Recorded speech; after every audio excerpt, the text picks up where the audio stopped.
News नशा, आदत हर खबर की। नेता प्रतिपक्ष का सारा फोकस कर्मों की जगह कैमरा पे रह गया है, रेल की जगह रील पे रह गया है। कांग्रेस पार्टी चुनाव के नतीजे आने से पहले ही खुद को सोशल मीडिया पे विजयी डिक्लेयर कर चुकी थी कि उनकी सरकार बन गई, और अभी भी वो सोशल मीडिया की दुनिया में रह रहे हैं।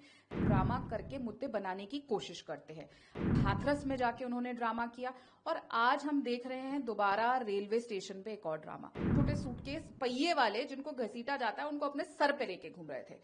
बहुत दुख की बात है कि नेता प्रतिपक्ष का सारा फोकस कर्मों की जगह कैमरा पे रह गया है, रेल की जगह रील पे रह गया है। कांग्रेस पार्टी चुनाव के नतीजे आने से पहले ही खुद को सोशल मीडिया पे विजयी डिक्लेयर कर चुकी थी कि उनकी सरकार बन गई, और अभी भी वो सोशल मीडिया की दुनिया में रह रहे हैं।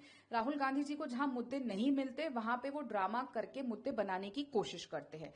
हमने यही देखा किस तरीके से शहीदों के ऊपर उन्होंने ड्रामा किया, उसके बाद हाथरस में जाके उन्होंने ड्रामा किया, और आज हम देख रहे हैं दोबारा रेलवे स्टेशन पे एक और ड्रामा। रेलवे स्टेशन पे ड्रामे तो उनके पहले भी मशहूर रहे हैं।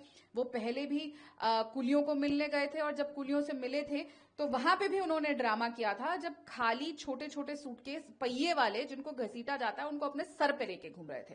तो राहुल गांधी जी, आप भूल रहे हैं कि आप अब सिर्फ 50 सीट वाले कांग्रेस के नेता नहीं है, आप नेता प्रतिपक्ष है। नेता प्रतिपक्ष एक जिम्मेदार पद होता है, और जिम्मेदारी से काम करना होता है। आप अपने आप को सिर्फ हैशटैग विपक्ष बन के रखना चाहते हैं, पर देश को ये नहीं चाहिए। देश को ना ड्रामा चाहिए, ना झूठ की राजनीति चाहिए। अब इस इशू को वो संसद में भी उठाएंगे, क्या कहेंगे?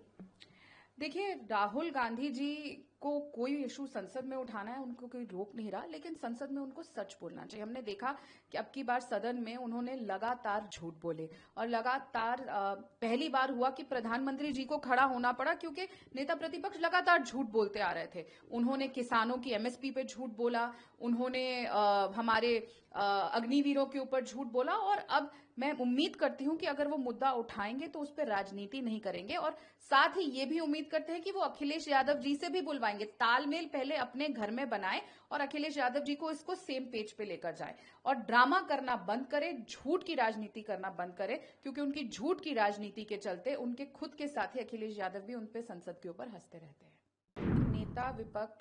नेता प्रतिपक्ष का सारा फोकस कर्मों की जगह कैमरा पे रह गया है, रेल की जगह रील पे रह गया है। कांग्रेस पार्टी चुनाव के नतीजे आने से पहले ही खुद को सोशल मीडिया पे विजयी डिक्लेयर कर चुकी थी कि उनकी सरकार बन गई, और अभी भी वो सोशल मीडिया की दुनिया में रह रहे हैं। ड्रामा करके मुद्दे बनाने की कोशिश करते हैं। हाथरस में जाके उन्होंने ड्रामा किया, और आज हम देख रहे हैं दोबारा रेलवे स्टेशन पे एक और ड्रामा। छोटे सूटकेस पहिए वाले जिनको घसीटा जाता है, उनको अपने सर पे लेके घूम रहे थे। बहुत दुख की बात है कि नेता प्रतिपक्ष का सारा फोकस कर्मों की जगह कैमरा पे रह गया है, रेल की जगह रील पे रह गया है। कांग्रेस पार्टी चुनाव के नतीजे आने से पहले ही खुद को सोशल मीडिया पे विजयी डिक्लेयर कर चुकी थी कि उनकी सरकार बन गई, और अभी भी वो सोशल मीडिया की दुनिया में रह रहे हैं। राहुल गांधी जी को जहां मुद्दे नहीं मिलते, वहां पे वो ड्रामा करके मुद्दे बनाने की कोशिश करते हैं। हमने यही देखा किस तरीके से शहीदों के ऊपर उन्होंने ड्रामा किया, उसके बाद हाथरस में जाके उन्होंने ड्रामा किया, और आज हम देख रहे हैं दोबारा रेलवे स्टेशन पे एक और ड्रामा। रेलवे स्टेशन पे ड्रामे तो उनके पहले भी मशहूर रहे हैं। वो पहले भी कुलियों को मिलने गए थे, और जब कुलियों से मिले थे तो वहां पे भी उन्होंने ड्रामा किया था, जब खाली छोटे छोटे सूटकेस पहिए वाले जिनको घसीटा जाता है, उनको अपने सर पे लेके घूम रहे थे। तो राहुल गांधी जी, आप भूल रहे हैं कि आप अब सिर्फ 50 सीट वाले कांग्रेस के नेता नहीं है, आप नेता प्रतिपक्ष है। नेता प्रतिपक्ष एक जिम्मेदार पद होता है, और जिम्मेदारी से काम करना होता है। आप अपने आप को सिर्फ हैशटैग विपक्ष बन के रखना चाहते हैं, पर देश को ये नहीं चाहिए। देश को ना ड्रामा चाहिए, ना झूठ की राजनीति चाहिए। अब इस इशू को वो संसद में भी उठाएंगे, क्या कहेंगे?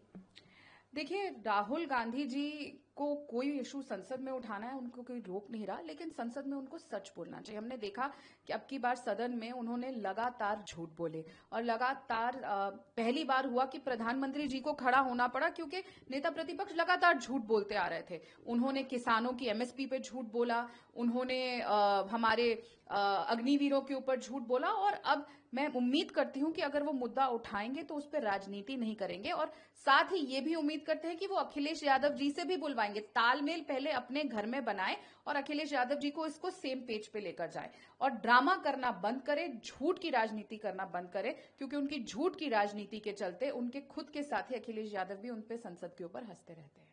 और आप हमसे जुड़े रहने के लिए सब्सक्राइब करें YouTube पर, फॉलो करें Twitter पर और लाइक करें Facebook पर। और ज्यादा जानकारी के लिए आपको टाइप करना होगा सिर्फ न्यूज़ नशा।